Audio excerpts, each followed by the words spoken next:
ভারত শাসিত কাশ্মীরে বন্দুকধারীদের হামলার পর ভারত ও পাকিস্তানের মধ্যে তুমুল উত্তেজনা বিরাজ করছে।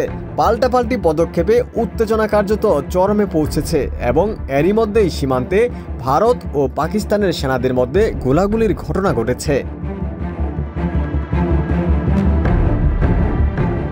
শুক্রবার এক প্রতিবেদনে এই তথ্য জানিয়েছে ভারতীয় সংবাদ মাধ্যম এনডিটিভি। অবশ্য ভারতীয় গণমাধ্যমে গোলাগুলির এই খবর এলেও পাকিস্তানের পক্ষ থেকে বা দেশটির সংবাদ মাধ্যমে এখনও এই বিষয়ে কোনো তথ্য পাওয়া যায়নি।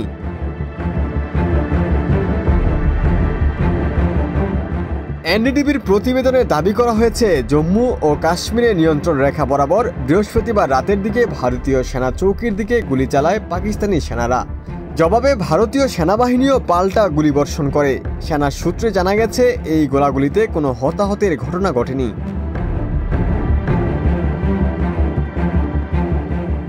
ভারতীয় সেনা কর্মকর্তাদের দাবি, ছোট অস্ত্র দিয়ে কিছু জায়গায় গুলি চালানো হয়েছিল, আমরা যথাযথভাবে জবাব দিয়েছি।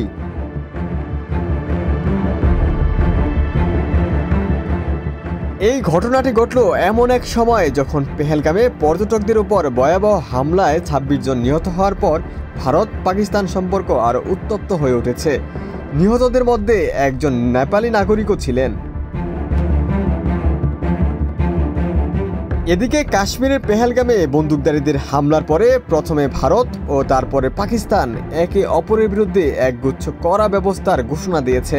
Cabinet Committee on Security met this evening. এইসব পদক্ষেপগুলোর মধ্যে দুই দেশেরই সমন্বিত সীমান্ত চৌকি বন্ধের ঘোষণার পাশাপাশি দুই দেশেই অপর দেশের সামরিক কর্মকর্তাদের বহিষ্কারের ঘোষণা দিয়েছে।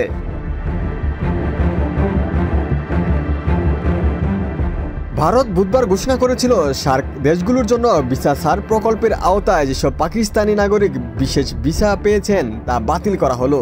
জবাবে বৃহস্পতিবার পাকিস্তানও ঠিক একই ঘোষণা করেছে ভারতীয় নাগরিকদের জন্য।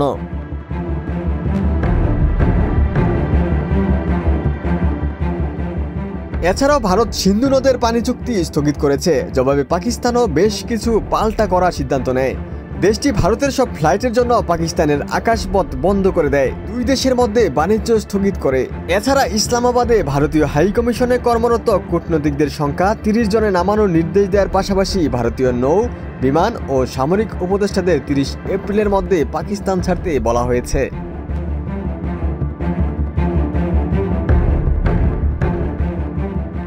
এদিকে কাশ্মীর জুড়ে পুলিশ অভিযান চালিয়ে প্রায় ১.৫ শতাধিক মানুষকে জিজ্ঞাসাবাদের জন্য আটক করেছে বলে জানিয়েছে বিবিসি।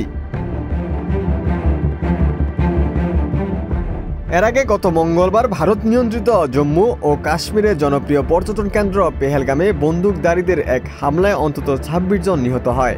এর দুদিন পর ভারত ও পাকিস্তানের সেনাদের মধ্যে গুলি বিনিময়ের এই ঘটনা ঘটল।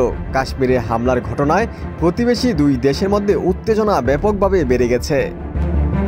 ওমর ফারুক, ঢাকা প্রকাশ।